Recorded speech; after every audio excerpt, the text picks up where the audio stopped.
प्रिय विद्यार्थियों, पाण दरियाशा कविता करे रहिया आहियूं। उनजो अॼु लास्ट पार्ट कंदासीं। 11 पॉइंट आहे त दम ईसा फूकिन हर वाह में, कसी सबका सहके पई चाह में, कणस आब हैवान अची गाह में, कदम खज़र जो आ हर राह में, थे जंग गुलशन थे बाग रोशन, थी हर बूटी बहके पखी तैते छहके, दितारे थी अखियुनि खे हर गाह गाह, भले आए जी आए दरियाशा।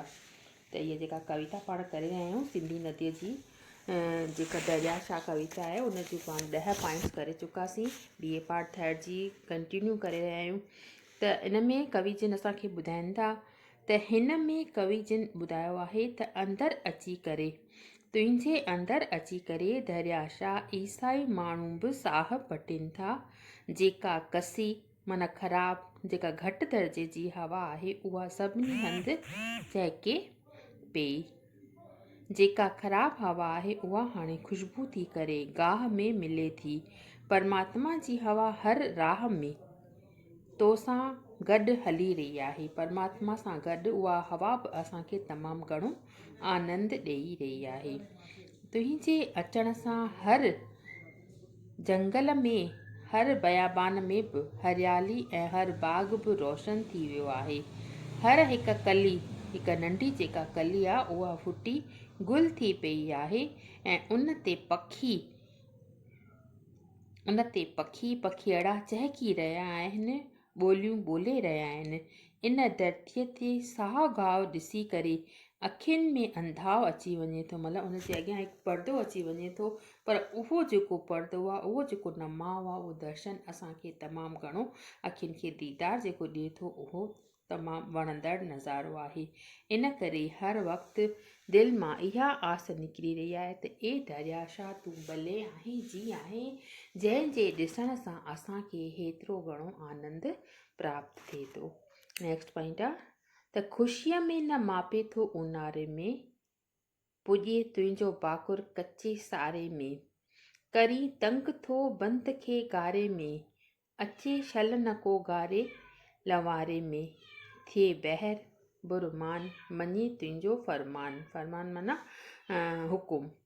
सड़न पोखियूं सायूं थियनि गर्क जायूं, तूं बेहद ख़ुशीअ मां न माण्हुनि ते का भले आहे जी आहे। इन जो मतिलबु आहे हिन में ॿुधायो आहे कविअ त हिन में असांखे इहो ॿुधायो अथई त गर्मीअ जे मौसम खे ॾिसी करे माण्हू ख़ुशीअ में भरिजी विया आहिनि ऐं हर कंहिं तुंहिंजे भर में अची तोसां भाकुर पाए करे मेल मिलाप करे रहियो आहे।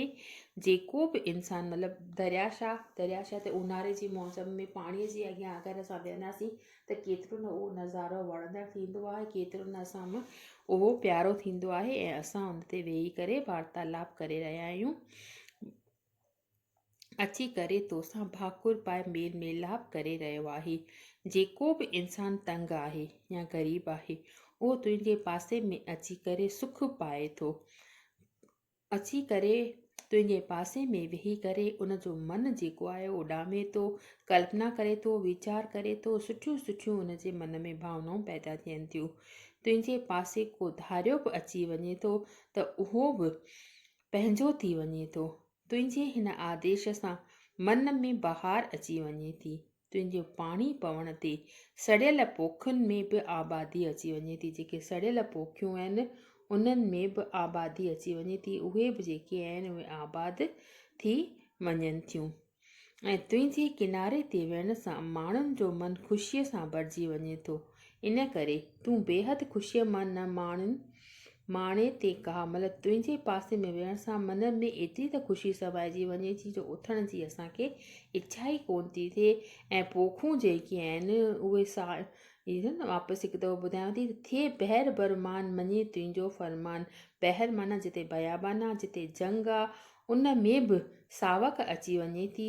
तुंहिंजे छोलियुनि जो आवाज़ु ॿुधण सां तमामु घणो असांखे उहो जेको नज़ारो आहे उहो वणे थो।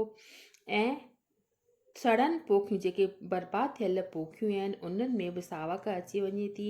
तूं बेहदि ख़ुशीअ मां न माण्हुनि ते का उहे तुंहिंजे पासे में अची करे वेहण सां माण्हुनि जी ख़ुशीअ जो को अंत ई कोन थो रहे। तमामु घणो जेको आहिनि माण्हू तुंहिंजे भर में वेहण सां पासे में वेहण सां ख़ुशि थियनि था।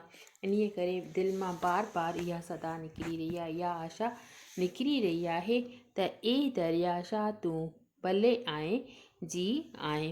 अॻिते ॿुधाए थो हिन में त नेक्स्ट पॉइंट आहे 11वीं ऐं 12वीं थी वई। 13 तव्हां किताबु खोले वेंदियूं कयो। मां बार बार तव्हांखे चवां थी त पोइट्री जेॾीमहिल कयूं त जेॾीमहिल तव्हां इहो वीडियो ॿुधियो त ओॾीमहिल तव्हां पंहिंजे साम्हूं किताबु खोलियो।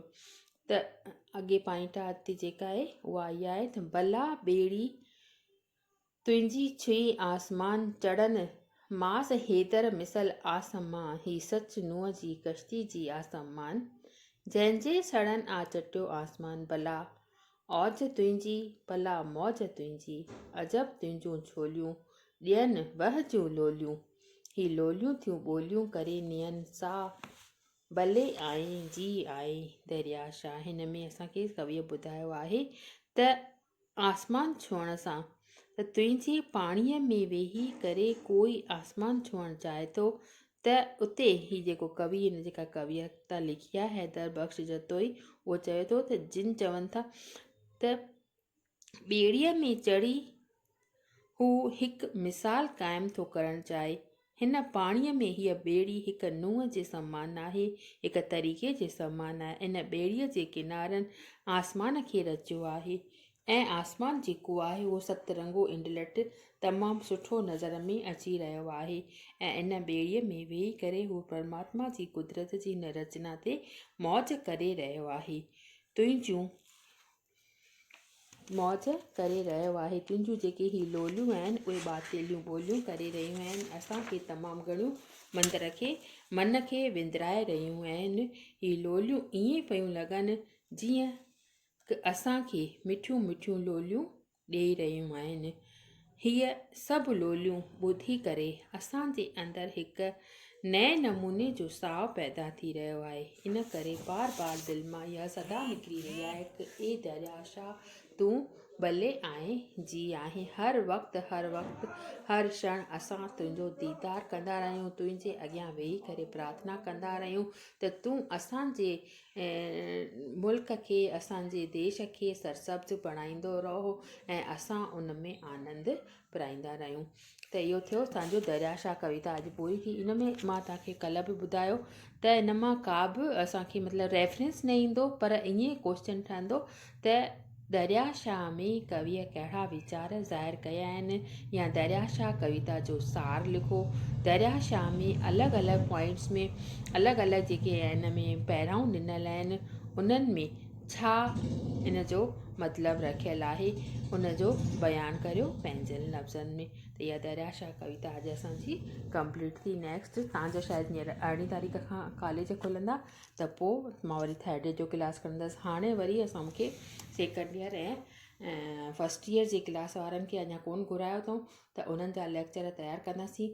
त तव्हां इहो ॾिसो ऐं हिन ते तव्हां सब्सक्राइब इहो मतिलबु ॾिसो ऐं उन जो असांखे मतिलबु तव्हांखे कुझु ॻाल्हि सम्झ में नथी अचे का पहिरां मीनिंग नथी सम्झ में अचे त तव्हां पुछो छो जो हींअर वरी वापसि खुलंदा कॉलेज ऐं तव्हां पंहिंजा नोट्स ठाहियो, नोट्स खणी अचो कॉलेज में ऐं मां तव्हांखे चेक करे करे ॾींदसि ऐं वरी वेही करे पाण एक्सरसाइज़ कंदासीं।